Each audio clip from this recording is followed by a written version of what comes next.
I'm Natasha Kirchuk, and thanks for joining us from our studios in Israel. Coming up in today's newscast, the world reacts to the U.S. president's bombshell recognition of Jerusalem as the capital of Israel. It looks like the Army's shiny new F-35 jets are set to take off, and a new Israeli invention may save millions of lives. Stay tuned for the latest news in Israel.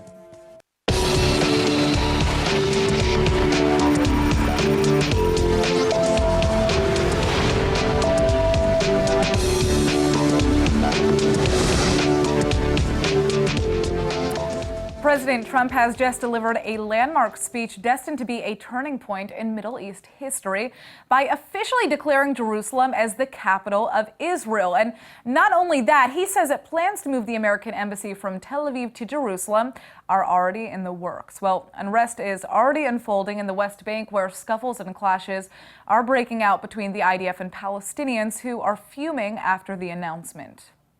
But today we finally acknowledge the obvious, that Jerusalem is Israel's capital. This is nothing more or less than a recognition of reality. It is also the right thing to do. It's something that has to be done. That is why, consistent with the Jerusalem Embassy Act, I am also directing the State Department to begin preparation to move the American embassy from Tel Aviv to Jerusalem. While this controversial decision was met with fierce opposition even from Trump's own state, intelligence, and defense departments, Israelis on the right are hailing this day as a beautiful gift to the Jewish people. This is a historic day. Jerusalem has been the capital of the Jewish people for 3,000 years. It's been the capital of Israel for nearly 70 years. It was here that our temple stood, our kings ruled, our prophets preached. Jerusalem has been the focus of our hopes, our dreams, our prayers for 3 millennia. From every corner of the earth, our people yearn to return to Jerusalem, to touch its golden stones, to walk its hallowed streets. So it's rare to be able to speak of new and genuine milestones in the glorious history of this city. Yet today's pronouncement by President Trump is such an occasion. This decision doesn't change any logistical realities on the ground, at least not until the embassy is officially moved. But the gesture's symbolic significance cannot be understated. Even Jews living abroad say they can feel a difference.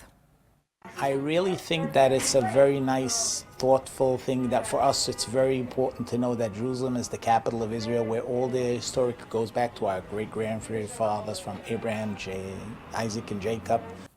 For many progressive Jews and Israelis, however, Trump's unilateral decision marks a dark turn towards violence and a likely end to America's role as an impartial moderator in Middle East peace. I think Trump is deciding to recognize Jerusalem as the capital in order to please his base at a very sensitive time in his presidency. But I also think it shows a lack of understanding of the sensitivities in this region. And I think it's a dangerous move right now. While Israeli and Jewish leaders are celebrating President Trump's bombshell decision to officially recognize Jerusalem as Israel's capital, the news has absolutely devastated the Palestinian world. Violent unrest has already engulfed much of the West Bank, with extremists promising a new wave of terror in Israel. ILTV's Brett Allen Smith is here with us. And Brett, first of all, how does Trump's statement feel from the point of view of a typical Palestinian? Well, I think if you're a Palestinian, frankly, you're probably feeling a little bit stabbed in the back right about now. Now, from their perspective, the United States has positioned itself as a fair, impartial moderator in peace efforts for almost 3 decades. So for Trump to step in and say definitively Jerusalem is Israel's capital, without that being really worked out between the actual sides, probably doesn't feel so impartial anymore. That's why virtually every Palestinian leader is saying this is the end of America's role as a peace negotiator, and why this may very well be the end of the two-state solution in general. You know, one of the things that makes this such a complicated issue is that it's not so much a political matter or even a logistical issue as much as it's just hugely symbolic for all of the parties that are involved. No, you're 100% right there. I mean, the question of Jerusalem, I mean, that one single issue that's been the make or break point for just about every peace deal for the last 50 years. Entire peace plans have probably been thrown out based on Jerusalem alone.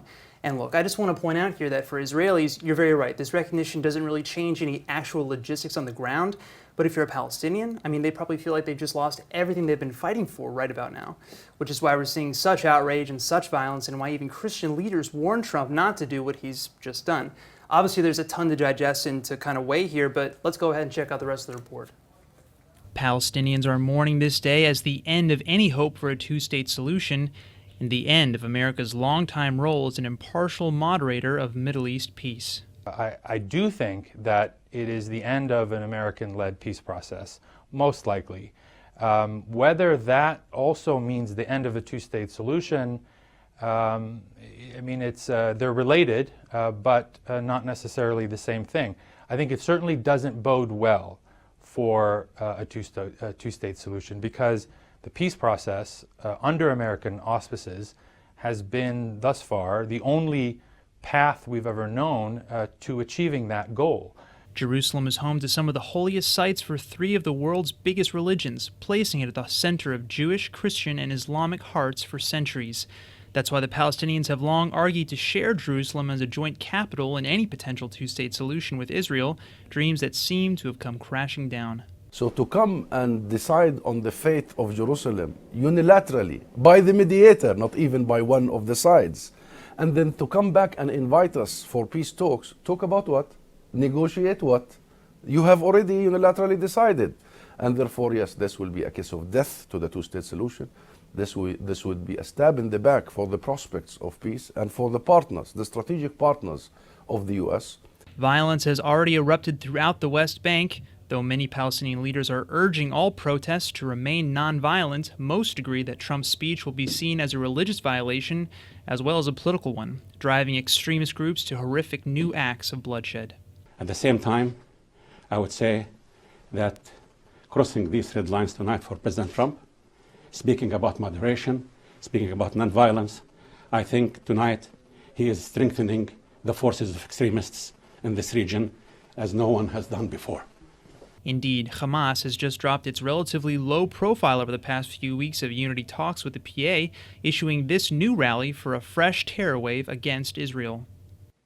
إننا نطالب وندعو بل ونعمل وسنعمل على إطلاق انتفاضة في وجه الاحتلال الصهيوني.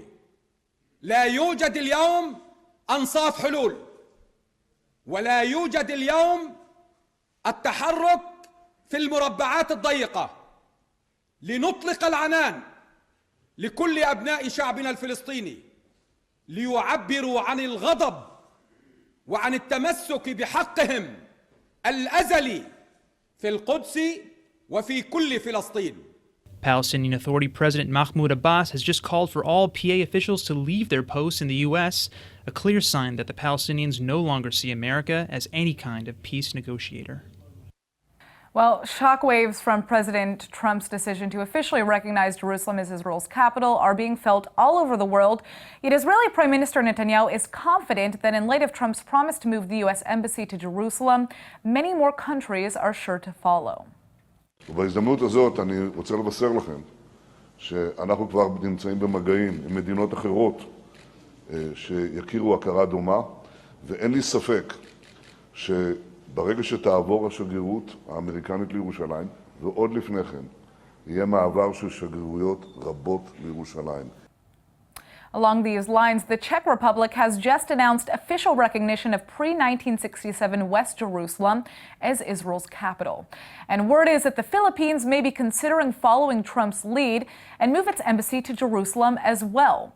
However, the vast majority of international countries have condemned Trump's words, saying the fate of Jerusalem should be left to the Israelis and the Palestinians to decide, not a third party.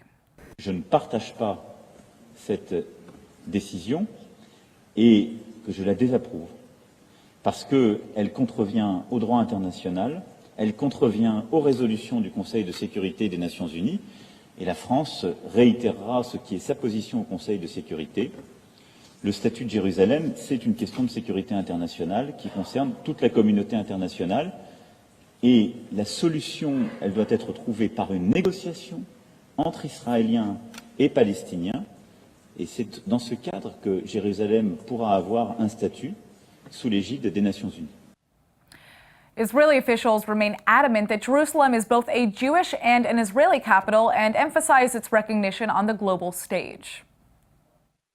נאמתי עכשיו כאן בפני חברי הפרלמנט האירופי וסיפרתי להם עד כמה ההצהרה של הנשיא טראמפ שמכירה בירושלים כבירת ישראל היא חשובה עבורנו, היא חשובה עבור כל אזרחי מדינת ישראל.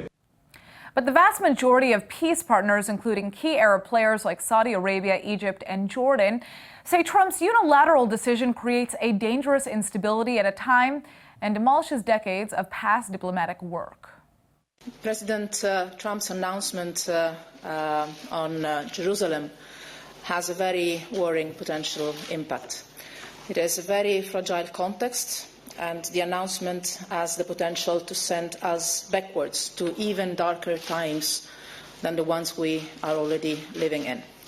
The European Union has a clear and united position. We believe that only realistic solution to the conflict between Israel and Palestine is based on two states, and with Jerusalem as the capital of both the State of Israel and the State of Palestine. With the United States now seen as largely withdrawing itself from its historic role as a moderator for Israeli-Palestinian peace and violence now erupting in the region, many worry that a solution to peace has never been further away. Shocking new statistics have just come in saying that nearly 1.8 million Israelis were living in poverty last year. Even more heartbreaking is the fact that Israeli children make up nearly half of that figure. ILTV's Aaron Porce is here with the analysis on this. Thank you very much, Natasha. And yeah, unfortunately, it is as bad, possibly worse than it sounds. The OECD has ranked Israel again as being top among other Western nations for poverty. Wow. And you know, the National Insurance Institute here in Israel also released its own independent study with respect to the OECD results and concluded that despite a marked improvement in poverty and inequality rates in 2016, Israel's relative position internationally continues to be grave. So what populations within Israel are most affected? Typically, the populations that are most affected by poverty or the most impoverished here in Israel are the minority populations and the religious populations. So we're talking about the Bedouins, the Israeli Arabs, the Orthodox. And is Israel doing anything right now? Are there any programs in place to help combat this issue? Yeah, there have been several initiatives. They've raised the minimum wage. There are welfare programs and subsidies for the elderly. There's lower, a much lower unemployment rate and much more. But pretty much everyone still agrees that given these results, a lot more still remains to be done. Well, that's absolutely true. Yeah. Jerusalem ranks in as the poorest region in Israel by far, where a staggering 55% of children live below the poverty line. To put that in perspective against the cost of living, the poverty line in Israel is set for individuals who make under $11,000 a year. That's less than $1,000 a month. For spouses, the line is drawn for couples who collect less than $18,000 annually, and for a family of 5, less than $33,600 a year. Although unemployment numbers have dropped slightly in this time frame and the minimum wage has recently been raised, it's clear that working conditions and salaries still demand immediate repair throughout the country. The National Insurance Institute has issued this chilling statement, quote, "In the rankings of OECD countries, Israel continues to place at the top of the poverty scale," end quote. When it comes to impoverished children, maybe the most important changes that must be made to their benefit are in the education system. Well, joining me now with details of an amazing new style of teaching our youth is Karen Halperin Mosseri, the co-CEO of Sheila Hale, which means a different lesson in Hebrew. Thank you so much for joining us. Thank you. So tell us first a little bit about what Sheila Hale is.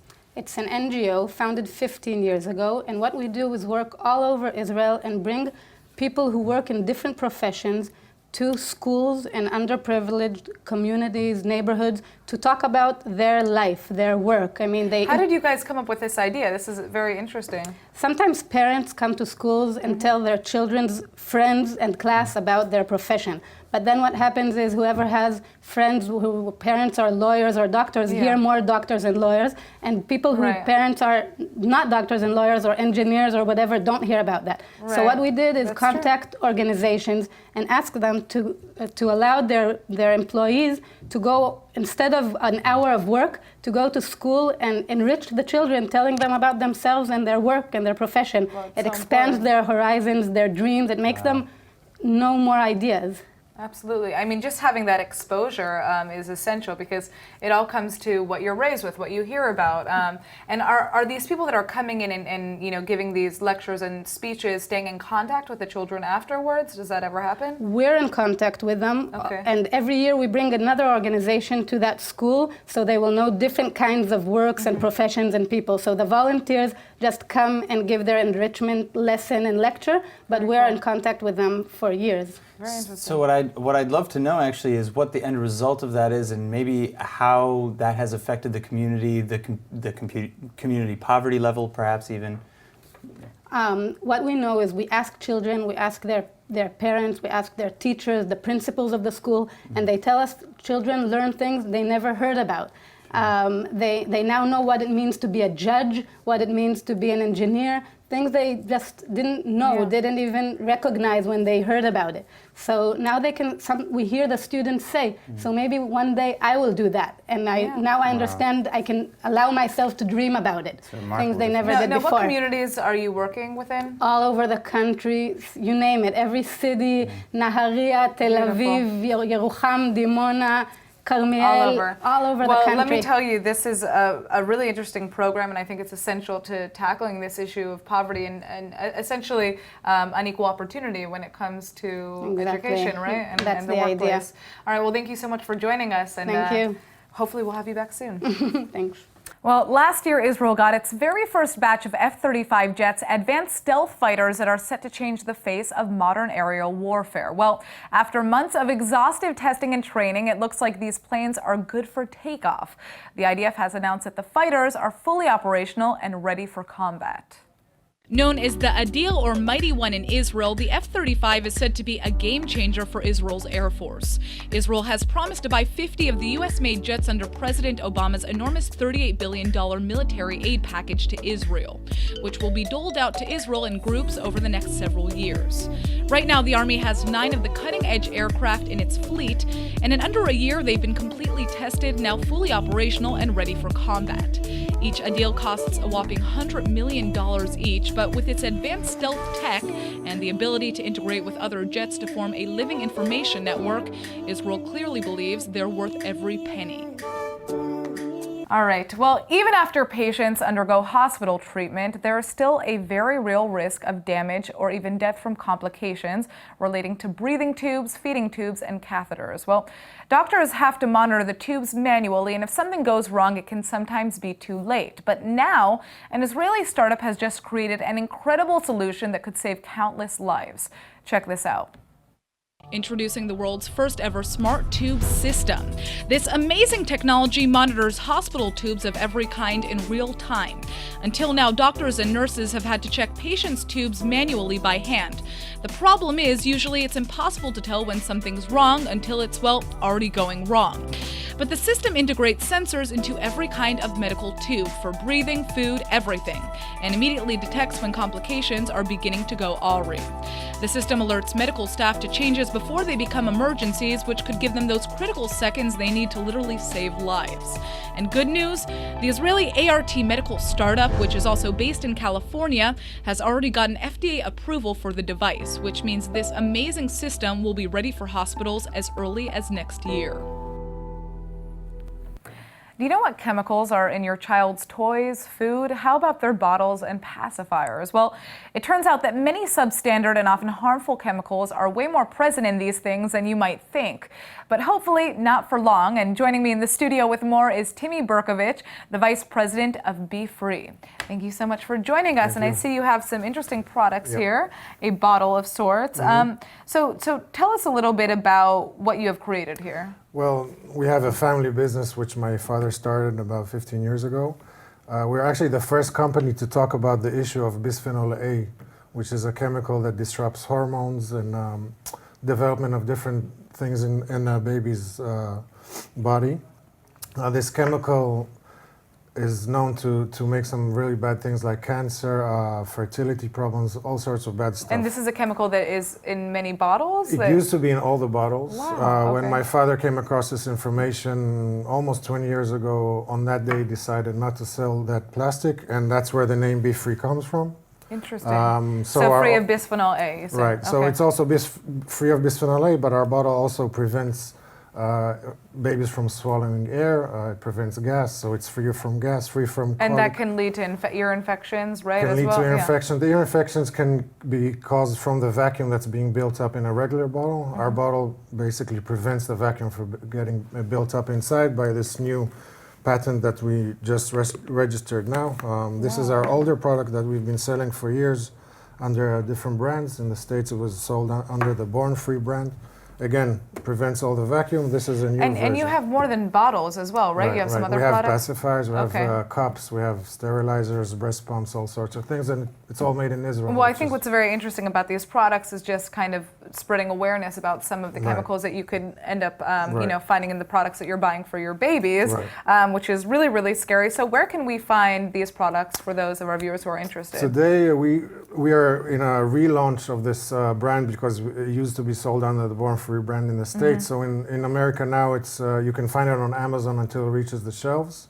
And here in Israel? In Israel, you can find it at all the different pharmacies and baby shops, and it's all right. Well, Israel's already ahead of the curve. Yeah. On this well, one. This is our home court, so absolutely. We hope to do a better job, as good a job as we can in Israel. Absolutely. Well, thank you so much for joining us, Timmy. And for those of you who are interested in protecting your children, this is probably the product that you should be aiming for, right? Definitely. All right. Well, it's time for our top 5 with ILTV's Emmanuel Kadosh. There are so many historical attractions, activities, and adventures to go on while visiting the Holy Land. But for all you animal lovers out there, here are the top 5 attractions just for you. At number 1, we have the Safari Ramat Gan, the Tel Aviv area's main zoo. This safari is reportedly the largest collection of wildlife in human care in the whole Middle East.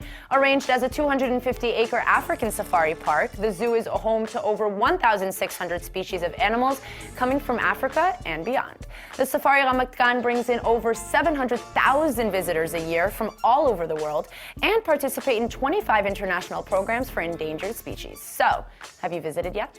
The Negev Zoo is number 2. Located near the city of Beersheba, the 2.5-acre zoo has a collection of birds, reptiles, and mammals. The zoo was originally established back in 1954 as a petting zoo next to a school nearby. But with a little support from the city of Beersheba and the Israeli Ministry of Education, the zoo finally became official. So, if you're visiting the area, which you should, make sure to check out the Negev Zoo. And number 3 is the Afrikef Monkey Park, located halfway between Tel Aviv and Jerusalem. The park is operated as a refugee and rehab center for hundreds of adorable monkeys that were used in lab experiments. Guided tours are even held every half an hour on the weekends, so what are you waiting for? And number 4 is the Biblical Zoo, or the Tisch Family Zoological Gardens, located in Jerusalem. A zoologist from the Hebrew University established the Biblical Zoo back in 1940 in an effort to preserve and display animals mentioned in the Bible. Now that the zoo is no longer limited to biblical animals, go check out the thousands of animals waiting for a warm welcome. At number 5, we have the Freedom Farm, and the name says it all. The founders of the farm both run a vegan-friendly lifestyle and aim to cause a conscious change in the way mankind treats animals. The Freedom Farm is mainly used as an active visitor center as well as an education center in efforts to widen people's hearts towards industrial animals. I absolutely love this initiative, but unfortunately that's all the time we have for today's Top 5. Back to you. And now for our Hebrew word of the day. If you live in Israel, you're most likely living in an old building, which is why you're going to need this word, tzino, which means pipe in Hebrew.